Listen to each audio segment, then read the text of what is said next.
అందరికీ ఒకసారి జై మహర్ష, జై అవని. ముందుగా ఈ అవకాశం కల్పించినటువంటి మహర్ష గ్రూప్ CEO గుండుమైన వెంకట సార్కి ఒకసారి ప్రత్యేకమైన ధన్యవాదాలు ఫ్రెండ్స్. అదేవిధంగా వారు చెప్పిన మాటలు వింటూ మనందరినీ ముందుకు నడిపిస్తున్నటువంటి మన యొక్క టీమ్ లీడర్ చిన్న సార్కి ఒకసారి మీ అందరి తరఫున ప్రత్యేకమైన ధన్యవాదాలు.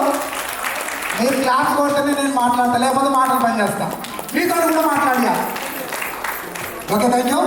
అదేవిధంగా నేను ఇంత ఉత్సాహంగా మాట్లాడడానికి నన్ను కంపెనీ ఇంట్రడ్యూస్ చేసినటువంటి నా యొక్క సీనియర్ వైష్ణవ్ మేడం కూడా ప్రత్యేకమైన ధన్యవాదాలు.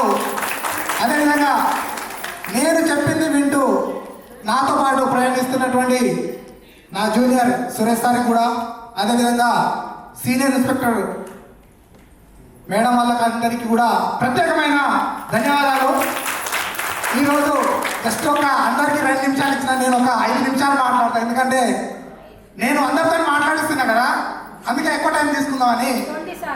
మేడం 20? Okay, right. నేను ఈరోజు మీరు వచ్చినటువంటి వాళ్ళు ఇంటి నుండి బయలుదేరి ఎంత ఖర్చు పెట్టుకుని వచ్చారో ఒకసారి నాకు చెప్పండి ప్లీజ్. ఎవరైనా కావచ్చు, జెంట్స్ లేడీస్. మీరు బయలుదేరినప్పటి నుండి ఇప్పటి వరకు ఒక 500, 1000, 100 రూపాయలు ఖర్చులు పెట్టే వాళ్ళు ఎవరైనా ఉన్నారంటే మీకు తెలుసు.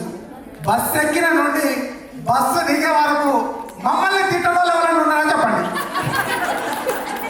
నిజంగా చెప్పండి. ఎందుకంటే ఎక్కడికి తీసుకుపోతున్నారు సార్ మమ్మల్ని? పోలీస్ స్టేషన్గా, జైలుగా. అంటే నిజం మేడం, మాకు కూడా తెలియదు మేడం. అంటే ఒక్కటి సార్ చిన్న వెంకట సార్ మీకు చెప్పకుండా చెప్తారా సార్, మీకు ఆల్రెడీ లొకేషన్ పంపించి. నిజంగా మేడం తెలియదన్నా కూడా మమ్మల్ని తిట్టడం లేదు. అయినా కూడా తిట్టిన మంచిదని తీసుకొచ్చాము. నేను 2009లో ఇదే రామోజీ ఫిలిం సిటీలో 1000 రూపాయలు ఖర్చు పెట్టుకొని, దీంట్లో ఎంట్రీ ఫీజు 1000 రూపాయలు, 1000 రూపాయలు ఖర్చు పెట్టుకొని ఎంట్రీ ఫీజు ప్లస్ మన ట్రావెలింగ్ ఛార్జీ కూడా 500 రూపాయలు. వస్తావా సస్తావా, నువ్వు రాకుంటే డబ్బులు కట్టవలసిందే. 1500 కడితే నువ్వు రాకపో. ఒక భోజనం ఛార్జీ ఆ రోజు 1100 రూపాయలు ఉండే.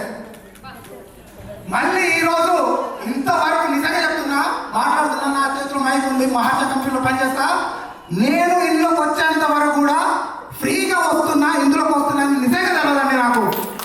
ఎందుకంటే ఆ రోజు మా సీనియర్లు పట్టి డబ్బులు వసూలు చేసి తీసుకొచ్చారు. ఈ రోజు గుండెమైన వెంకట సార్ మనల్ని అందరినీ ఫ్రీగా తీసుకొచ్చి ఏసీ రూమ్లో కూర్చోబెట్టి భోజనం పెడుతున్నారంటే అది మహర్ష కంపెనీ గొప్పతనాన్ని నేను ఒకసారి మీ అందరికీ సద్విజంగా తెలియజేస్తున్నాను. ఎందుకంటే ఇక్కడ వచ్చిన వాళ్ళు మీరందరూ డైమండ్స్. మిమ్మల్ని అందరినీ ఏదో మీటింగ్ పిలిపించచ్చు, 5000 మందిని పిలిపించచ్చు, కానీ కాదు. మనతో పాటు ఎవరైతే ప్రయాణం చేస్తారో, కష్టం సుఖం ఎవరైతే అనుభవిస్తారో, కష్టం తర్వాతనే సుఖం వస్తుంది, ఫలితం వస్తుంది. ఆ రోజు నుండి 2009 చేసినాం, 2010 చేసినాం. నేను మార్కెటింగ్ చేయడానికి నాకు ఏంటంటే బండి కొనాలనే ఆలోచనతోని మార్కెటింగ్ చేశానండి. నేను చదువుకునే టైంలో చాలా మంది ఏజెంట్గా చెప్తే బండి ఉంటుంది, నాకు బండి లేదు. ఏం చేయాలి? ఏజెంట్గా చెప్తే బండి కొనవచ్చు, కానీ బండి కొనే స్థూమత నాకు లేదు.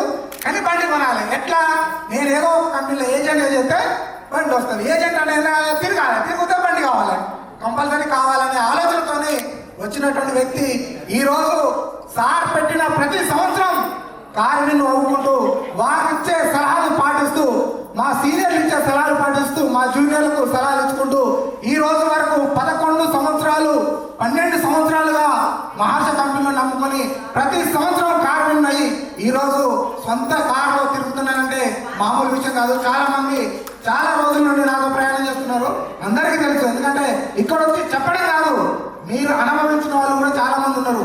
అది అనుభవిస్తే కానీ దాని విలువ తెలుస్తుంది. కాబట్టి మీరందరూ కూడా ఇక్కడ చెప్పేవాళ్ళు కొంతమంది మాట్లాడతారు, ఎందుకంటే భయం. మీరు అక్కడ నుండి మాట్లాడతారు, నేను మాట్లాడతా, కానీ వాళ్ళు మాట్లాడాలంటే భయం. ఇప్పుడు మాట్లాడుతున్నా, మొన్నసారి ఒక వీడియో చేయమంటే అర్ధగంట మాట్లాడతా. ఎందుకంటే ఇక్కడ నేనే బాస్, అక్కడ వీడియో ముందు అన్నుండే ఏదైనా మాట్లాడమంటే నవ్విస్తాను, అక్కడ మిస్టేక్ అవుతాను. కాబట్టి దయచేసి ఇక్కడ మాట్లాడాలంటే దమ్ముండాలి, అక్కడ మాట్లాడాలంటే కూర్చుంటే సరిపోతుంది. దయచేసి మీరందరూ కూడా మాట్లాడే వాళ్ళకి సపోర్ట్ చేయాలి. మీరందరూ కూడా ఈరోజు మహర్ష కంపెనీని నమ్ముకొని వచ్చారు. మీరందరూ కూడా రేపు మహర్ష కంపెనీలో ఒక మెంబర్ లాగా మాలాగా మాట్లాడడానికి మీరందరూ కూడా తయారు కావాలని కోరుకుంటూ, నా పేరు ఆల్రెడీ చెప్పిన గోపాల్ సార్ అని, నేనే గోపాల్ సార్, నేనే మాట్లాడుతున్నా. ప్లీజ్ విన్నందుకు మీ అందరికీ కూడా ధన్యవాదాలు. ఎందుకంటే రేపు